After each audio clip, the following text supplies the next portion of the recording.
Hello. Hello, welcome to Helen Buster Live Show. Today we have some special guests here. Look, fruits. We have some logan, mango, dragon fruit, pineapple, durian, coconut, and this coconut is from Thailand, this one is from Malaysia, and this one is from Philippines. So they're mostly from the Southeast Asia. So as you may know, today we're going to talk about something that is related to those countries. And here, our host, he is the Asia Society's young leader. Hi guys. Well, 不敢当, yeah. That was it's very appetizing, you know. I had a light breakfast, and all these fruits, largely from the tropical areas. Yeah, right? tropical fruits. So appetizing to me. So you have any stories that's related to those countries? Yeah. You know, I know we're talking about ASEAN today, but I was very honored to be, you know, part of this Asia Society Asia 21 program and met classmates, students from pretty much, you know, each and every one of these countries that you've mentioned. It's a very interesting experience. You know, when you talk about Asia, you know, from a Western perspective, they think that Asia is a monolithic whole, but it is not. You know, Asia is a huge landmass, you know, ranging from Turkey to Indonesia, you know, from the Siberian, Eurasia to tropical, the Philippines. So it's also diverse in religion and culture. You know, think about the Muslim majority Indonesia, Pakistan, to the Buddhist Myanmar and the atheist countries like China.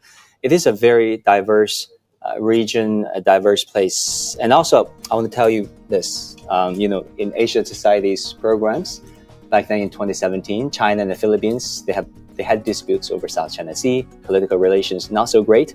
But I met two Filipina friends, you know, one of whom was an accomplished farmer who helped millions of her fellow countrymen sell their products online and made them, you know, millionaires. So I would say that you've got to get out there and meet people, and I did. I did meet my fellow Asian classmates and friends through that program. And I would say before the program, you know, many of these countries like Malaysia, Thailand, they were pinpoints on the map.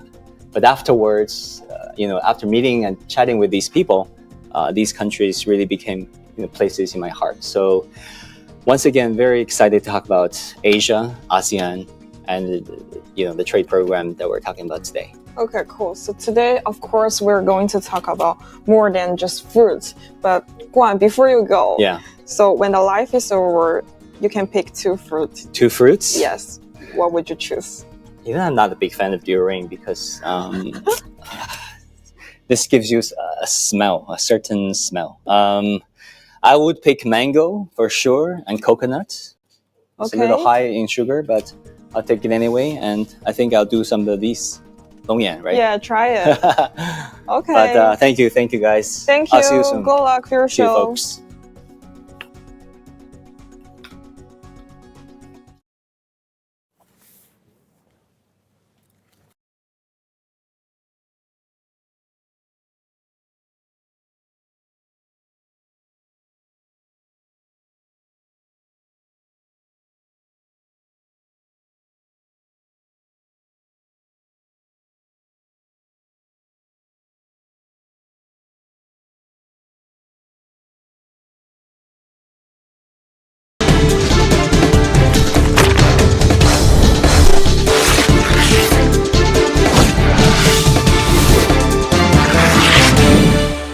Hello and welcome to Headline Buster, brought to you by The Point. I'm Wang Guan, sitting in for Liu Xing. In this series, we dissect stories that are making headlines around the world and talk to my guests to compensate for the missing pieces of the puzzle. So join us in real time by sending us your questions or comments via the CGTN webpage on Twitter, Facebook, YouTube, or Weibo. If you're watching this live on the CGTN app, email us at thepointwithalex@cgtn.com. Let us know what you think. We start the live streaming every Friday at 11 a.m. Beijing time, so get in touch, and we just might read out your comments. Before we start, let's look at some social media comments we got on the topic we're talking about today.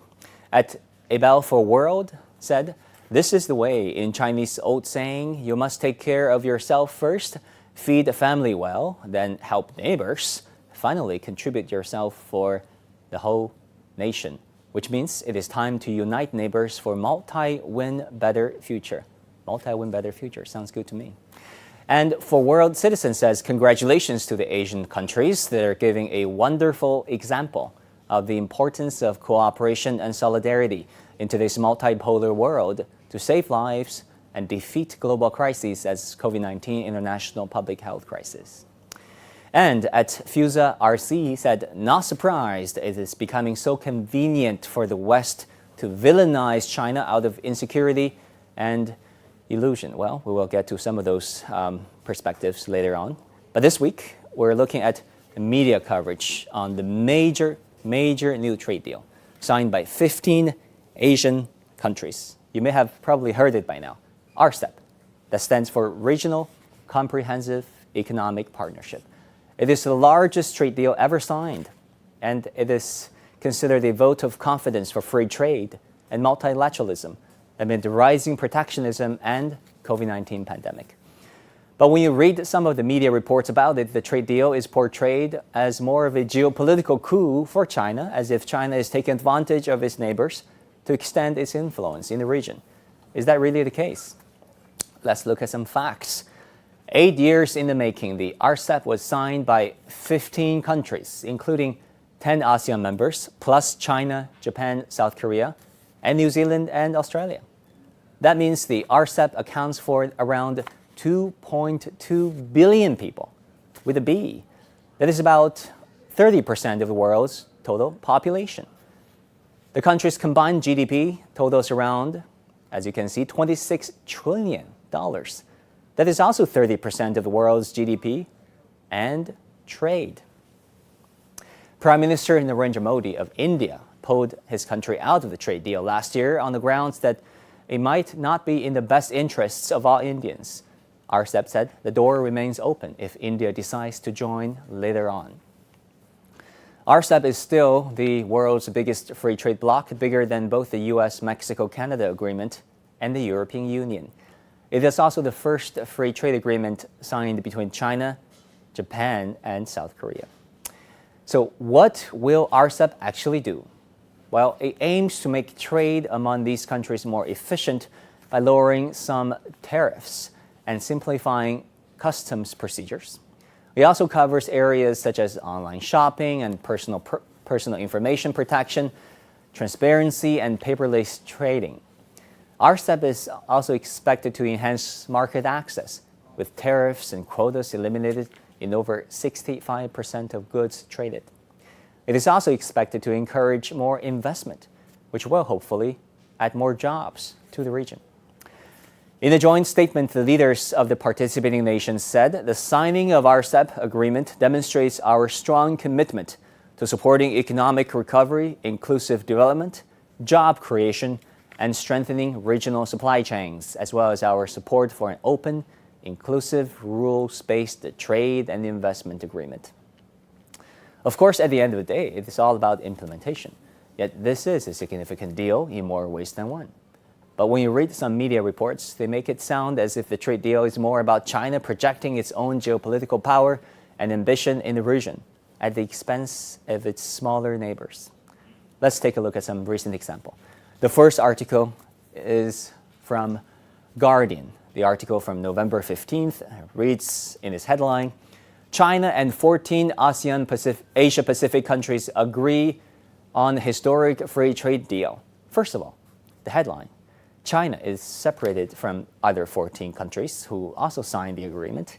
Of course, China is a big country and a larger economy, but the headline gives readers the impression that this is somehow a China-led deal, but in fact, it has been ASEAN-led. And the article went on to say this. The trade deal has been seen as a significant step towards removing trade barriers as well as extending the influence of China. Extending the influence of China, that is a narrative promoted by this article and many others these days. It is a concern, for sure, by some people. But the article would have been more convincing if it had specified who actually sees it that way. Is it a top economist or the World Bank or the IMF? None was specified. It is also worth noting that the suspicion follows the statement with a quote from the Chinese premier, Li Keqiang, who says pretty much the opposite, that the deal is, quote unquote, a victory of multilateralism and free trade.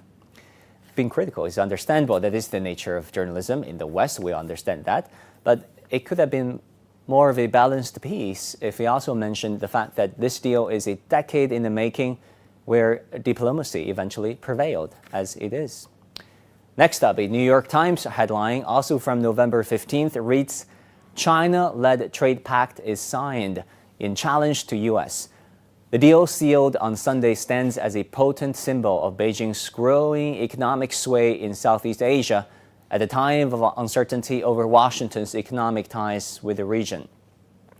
This article is blowing Beijing's role out of proportion, folks. It has played an instrumental role in shaping the agreement and keeping it alive, but again, it is factually inaccurate to say or even suggest this is a China-led trade deal.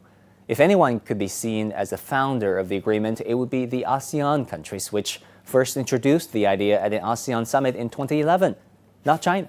China was invited back then to participate as a partner. The article also says this is one of the world's largest regional free trade agreements, a pact designed by Beijing as a counterweight to American influence in the region. This just adds more geopolitical spin to this story. The U.S. has very little, if anything, to do with the hard work the 15 countries had been doing for the past decade to boost trade. And let's remember that the negotiations have been going on for 8 years, long before the Trump administration pulled the U.S. out of another major trade deal, the TPP, the Trans-Pacific Partnership. So the whole argument that China wants to move into the vacuum left by the U.S. withdrawal from TPP is not super convincing. And the article also fails to mention that the U.S. can join the RCEP pretty much anytime it wants to. The big bad China narrative is not precisely convincing when the article tries to use the size and style of the different national flags in the video chat. Here's what I mean. The article says simultaneously broadcast on a split screen, the different ceremonies offered a glimpse of each country's political culture. Vietnam, the host country for the talks this year, and South Korea and Cambodia each had one or two small desktop flags next to their ministers. At the other extreme, China ceremony was conducted in front of a wall of 5 very large, bright red Chinese flags. Well, to suggest that the color, size, or number of national flags in the video chat matters, implies some kind of predatory motive, is perhaps a bit far-fetched. This is just the backdrop that China happens to use for many of its international virtual meetings these days. Interesting evidence that China is extending its influence.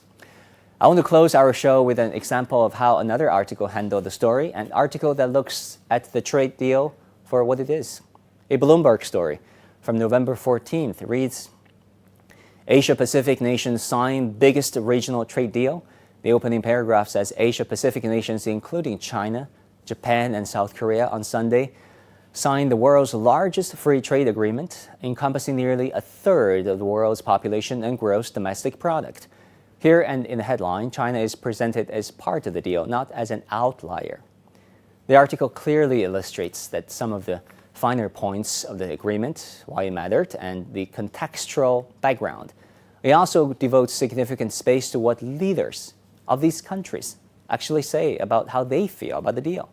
Important perspectives that many other articles chose to ignore. For example, it quotes the Vietnamese Prime Minister, who said ahead of the signing ceremony that the completion of negotiations is a strong message affirming ASEAN's role in supporting the multilateral trade system, and that agreement will contribute to developing strong supply chains that have been disrupted due to the pandemic, as well as supporting economic recovery.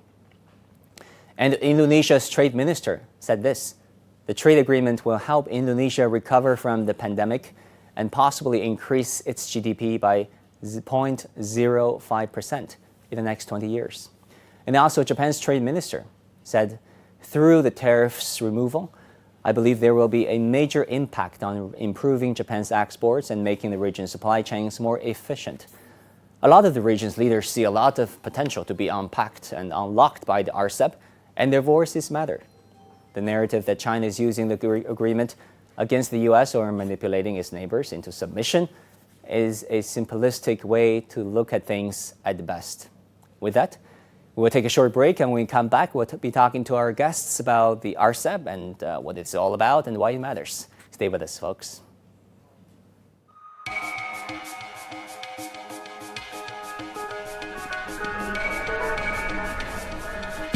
You're watching breaking news on CGTN.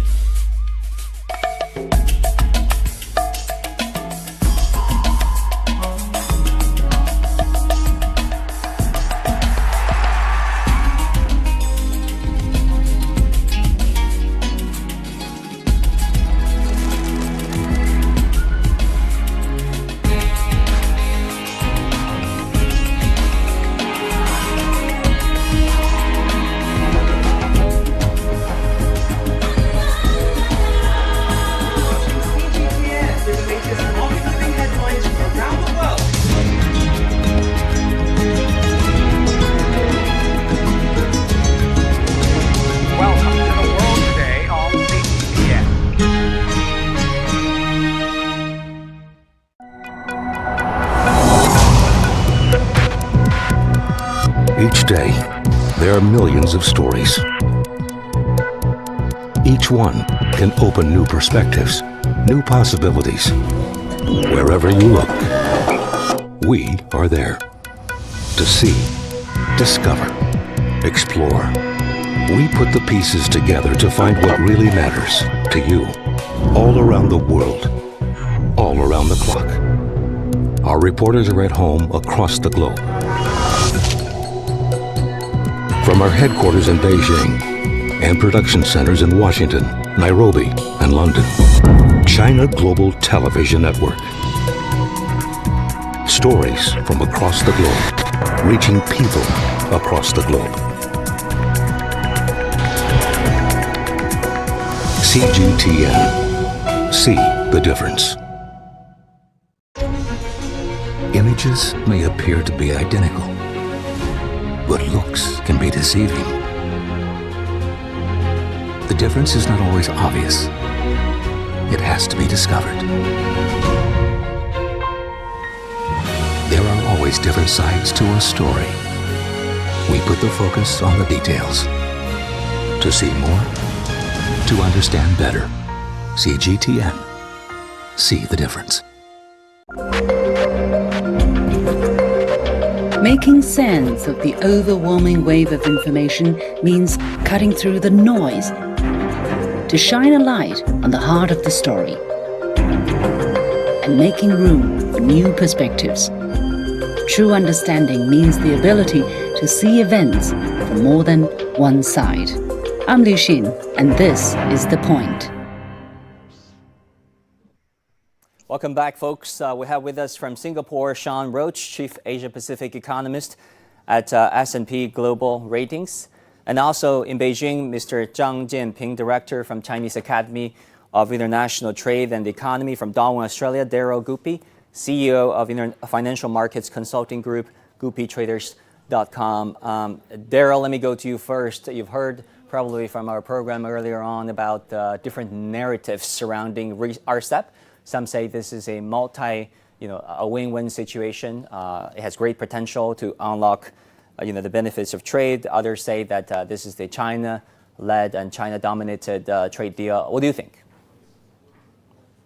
No, it's certainly not a China-led and China-dominated trade deal. What's important is that it's the first of the multilateral trade deals that are taking place in a post-COVID environment. Now, China has quite a significant role to play in this, but it is not leading this particular development at this stage. It's not a Trojan horse for China. And what do you think it will do to countries in the region, to member countries? The important thing is that countries in the region have this large emerging middle class. Now, either we have that middle class supplied from outside of the region, and that's really what happened to China when it first began to expand, or alternatively, the region itself supplies itself. Now, that's also at the core of Xi Jinping's dual circulation economy, the idea that we can produce goods within the region to satisfy the consumer demand within the region. It doesn't cut out exports, but it means that they become less important in the total mix. Sean, in Singapore, Singapore has been a key player in Southeast Asia, a key member of ASEAN. How do you look at this trade deal from, perhaps the perspective of Singapore's? Well, I think for Singapore, it's an absolute win for absolute sure. Singapore's a highly open economy, very trade dependent. And I think this provides some great growth opportunities going forward. I would say, in fact, it's, a diplomatic coup for all of Asia in these very protectionist times. They've managed to overcome some very significant trust deficits across the region and between countries and get this deal over the line. And I think Singapore and ASEAN played a leading role in getting this done. And that really shows the power of multilateralism. It's really worked in ASEAN, and now it seems to be working across Asia Pacific. This, as some media articles suggest, a geopolitical move by China, either intentionally or unintentionally, to counter America's influence in the region? Sean? Well, I think we need to step back and just look at what this is. It's a trade deal. It's a free trade agreement. So the idea here is you're going to take almost 90% of traded goods, cut the tariffs on those to zero over a period of time, and simplify trade across borders. And I think it's in all the countries' interests in Asia Pacific to get that deal done. I think a lot of the countries were looking at the future. They were looking at aging societies and slowing growth. And this is one way that they can engineer a faster productivity growth and a better long-run future. So I think it was in everybody's interests to get the deal done. And again, I think that benefits China, but it has tremendous benefits for the rest of the region too. Mr. Zhang, in Beijing, what do you think? I mean, what part of the deal stand out for you? I mean, what are the items that you're most passionate and excited about? Actually, RCEP initiated by ASEAN 10 economies 8 years ago. Since that time point, from Chinese side, we confirmly, strongly to support this new initiative. Also, we respect the role of ASEAN countries as a centrality. From Chinese side, we just as a promoter and supporter to promote negotiation in the past years. Also, we are very happy to see finally in this region we can have a new mega regional trade agreement. Also, all of those members, on one hand, we can enjoy trade creation effects, investment creation effects, and more job opportunities in the region. All of countries can support their economic growth in order to counter the global economic slowdown. Meanwhile, I think that for Asia Pacific region, that in the medium and long run, we hope to realize Beijing roadmap of AFTAC. I think that RCEP will be a very critical step. Meanwhile, I think that RCEP also shows that from Chinese side, we are supporting globalization and regional economic integration. Right, Mr. Zhang, you earlier said that the Chinese President Xi Jinping's Asia dream is coming to fruition with the signing of this pact. You also said that this trade deal has a lot to do with China's Belt and Road Initiative and hopefully involving these member states. Can you elaborate? That Asia Pacific Dream provided on APEC meeting in Beijing. At that time, all of those 21 economies, including the US, agreed that we hope. Well, Mr. Zhang, we don't have a great, reception over there. Let me go to our guest in Australia. Hold on, Mr. Zhang, 1 second. Sorry about that. Daryl, let me ask you about this. China-Australia trade relations that have been dominating headlines these days. Not great news, unfortunately. We've heard about wine and beef exports being restricted. Also, there are some retaliatory measures from the Aussie side. What do you think this RCEP trade deal to which both China and Australia are part of, will do to China-Australia trade ties? There are two perspectives on this. So an Australian economist, Tim Harcourt, says it's very positive for Australia-China relations because it puts China and Australia at the same table. So there is time for discussion, and we can use this as a side doorway of perhaps thawing out some of the relationships. But on the other hand, there is a narrative in Australia for some quarters that says this is an opportunity to make sure that China conforms with a global rules-based order. Now, it's hard to reconcile both of those positions at this point in time, but the reality is that RCEP gives the probability of creating a trade environment where there is harmonisation of tariffs, which is one issue, harmonisation of cross-border procedures, which is another issue, and the opportunity to be able to set up a trade cross-border system that is independent of the US dollar settlement and that can't be held to hostage by third parties. But, you know, the trade deal is still subject to political winds, right? I mean, there are executive orders signed by, you know, for example, Canberra or Beijing that can say, look, you guys are no longer welcome to export wines, or, you know, China is no longer welcome to export certain stuff to Australia. Do you think, you know, this trade deal can somehow override some of the executive orders in place that are disrupting China-Aussie trade? Well, it's important to recognise that RCEP at this stage doesn't have a dispute resolution mechanism. That's something that still has to be worked out. So it appears that any disputes around trade issues in RCEP would still probably end up going to WTO for arbitration. Now, what form, of course, WTO arbitration takes in a post-Trump environment, we're not too sure, but it certainly will be much better than what we currently have. So there's no dispute resolution mechanism at this stage, but there is an agreement to work towards the harmonisation of protocols or procedures of tariff elimination, etc.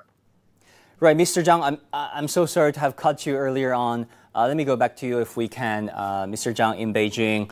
So, I mean, the Western press, of course, have framed this deal as China projecting its geopolitical ambition. Is that China's intention to start with? I think that firstly, very important. This is regional trade agreement, also belonging to mega FTA. That means actually economic cooperation will be the priorities. Of course, maybe in the medium and the long run, there will be some of potential political influences, because you know that political factors, economic factors, actually they are promoting each other. But I think that it's too early, to talk about its political influence at this stage. I noticed that today, actually, COVID-19, pandemic and global economic slowdown. That's major challenges faced by all, RCEP members and APEC members. I think that RCEP will create our new, confidence for, future development. I just like to add one sentence that is, some of APEC members also are our Belt and Road, cooperation members. I think that we hope they can, BRI and APEC cooperation can promote each other. Right, Sean, in Singapore, let me go to you. From the perspective of an economist like yourself, what will be your recommendations and advice to policymakers, of this trade deal who might be watching our programs? What are the challenges ahead, and what are the issues that they should pay attention to? That's a really good question, because I think the policy challenges are very different across different types of economies. Actually, I think the biggest challenges now face the Southeast Asian economies of ASEAN, who are at the forefront of leading this effort. They're going to have to start preparing their economies for a much more competitive environment. And that's good news for these economies, because what it does, it creates incentives, I think, for the reforms that some of these economies need. Just to give you an example, just in the last few months, the Indonesian government has passed a wide-ranging labor reform law, which will make the cost of labor lower in the future in Indonesia. That will make Indonesian businesses more competitive, and that's going to help them in this new trade landscape. So from my perspective, I think where the biggest policy challenges are going to be is in Southeast Asia, but that's also where the greatest opportunities could be in the medium run. And Daryl, in Australia, what do you think? As a consultant yourself, who has run businesses before, what would be your concerns for this trade pact and also its implementation going forward? I think one of the major concerns about implementation is which set of protocols and standards is it going to adopt. Now, going to make to Mr. Zhang's comments regarding Belt and Road Initiative, it's certainly clear that there are a significant numbers of RCEP members who are involved in BRI initiatives. And already we are talking about some common agreements, or usage anyway, of digital rules, of cross-border digital transactions, the introduction of DCEP, the digital renminbi, once that expands beyond China borders. This helps set a framework for smoother cross-border transactions. That's essential, that's vital. For harmonisation of software, of protocols, of trade and export rules and so on. So there is a reasonable probability that some of the existing BRI standards will become de facto RCEP standards as well. Now, that will worry the United States, it will worry Australia. So there will be some tension moving forward. Not that I want to put a negative spin on what RCEP has achieved. It's very, very significant. But we also need to be realistic about some of the potential road bumps that are going to stretch in front of us before ratification comes into place. And ratification has to be completed by the end of 2021. Mr. Zhang, what do you think? What could be some of the road bumps ahead, and how can countries overcome those? I like to say that just following the saying by the last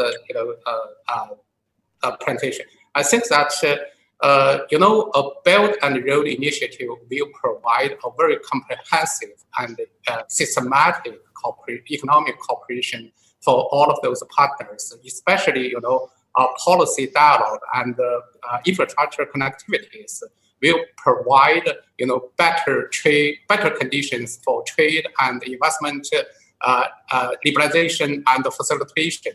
In this regard, I think that in the medium and long run, BRI can provide better conditions for all of partners.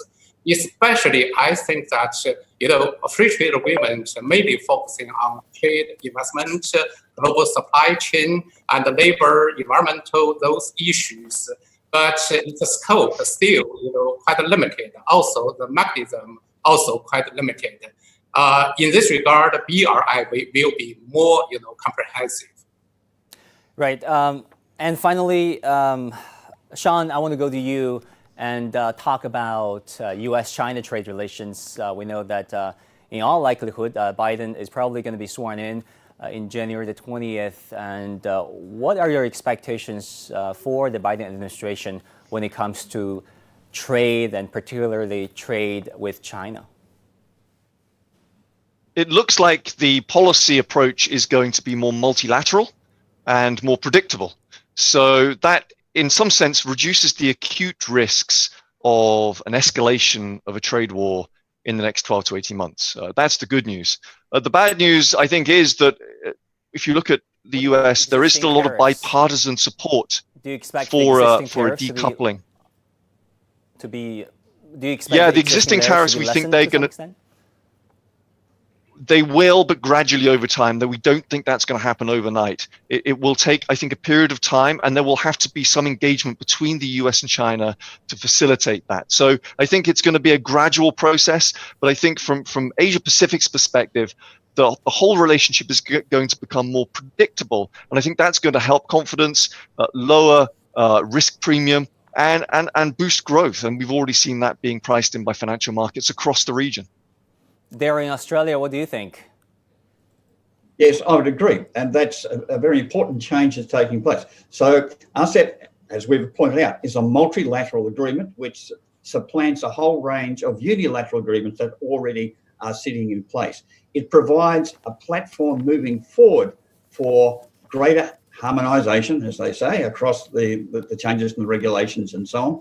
These are opportunities that need to be grasped. The key problem that faces it is this dichotomy between adopting a US-centric system of internet protocols, AI protocols, 5G protocols, or adopting a Chinese set of protocols. And that is a decision that is potentially likely to split RCEP.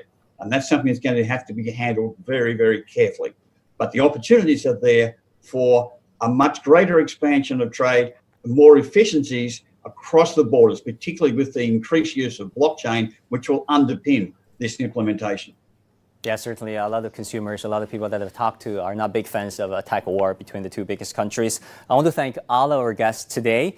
Sean Roach, Chief Asia Pacific Economist at S&P Global Ratings, thank you. And Mr. Zhang Jianping, Director from Chinese Academy of International Trade and Economy, as well as Dairo Gupi from Darwin, Australia, his CEO of the financial markets consulting group, GupiTraders.com. Thank you also very much, gentlemen. And that will do it for this edition of Headline Buster, brought to you by The Point. I'm Wang Guan, sitting in for Liu Xin. Thank you also very much for tuning in and for your comments and suggestions. I will take a look at some of them later on. Until next time, take care.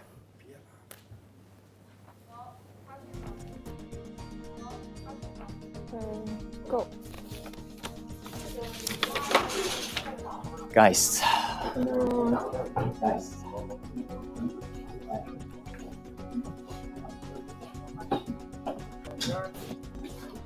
Hi. Comments here. Okay, let's see. Oh, lots of hearts. A lot of hearts, yes. Lots of hearts. It's so sweet. Let's see. Sincerely. KNT said sincerely. Heart. Heart back to you. Okay, China, please spearhead similar deal for Central Asia RCEP, Central Asia Regional Comprehensive Economic Partnership. This comment is from user Xavier Planet. Yeah, I mean, Central Asia, I've never been to Central Asia. The closest I've been is Kashgar, that borders Kyrgyzstan. Kashgar, of course, part of Xinjiang, China. RCEP. Sounds good to me. I mean, let's see what happens. Black King said People's Republic of China is next to Soviet Union. Right, it is over there geopolitically and geographically. What about this friend? I love beef hot pot. Indian Shaku said, what has India contributed to the world except for filling the pockets of their colonial masters, the UK? Whoa, very harsh comment over there. And Dave M said, from the USA, hello there. And who else? Who else do we have? Some folks left more than one comment. Actually, they left more than 5 comments. Trader John said, when China was the superpower, Asia was the most prosperous region of the world. Yeah, reminding me of the Tang Dynasty, actually, right? 13 centuries ago, 14 centuries ago. To the ancients. Yeah, that was good old days, I would say. Let's see, what else do we have here? Mr. Mark Duncan said, I love China. Well, Mark, thank you for the comments. Thank you. You know, wherever you're from, you're more than welcome to come over here when the pandemic is over. There are currently travel restrictions right now. I understand, but really, let's hope that we're with soon and you guys can all travel back. What else? We'll read one last comment. Who's going to get their last word? No more comments? No more comments. No more comments? Okay. Then we can enjoy our fruit. Yeah. I'll pick a mango. I'll take it for real, yeah? Okay. If you don't mind. And cameraman, do you want one That'll be my lunch. That'll be my dessert for lunch, actually. Dessert after lunch. Thank you, guys. Pick one.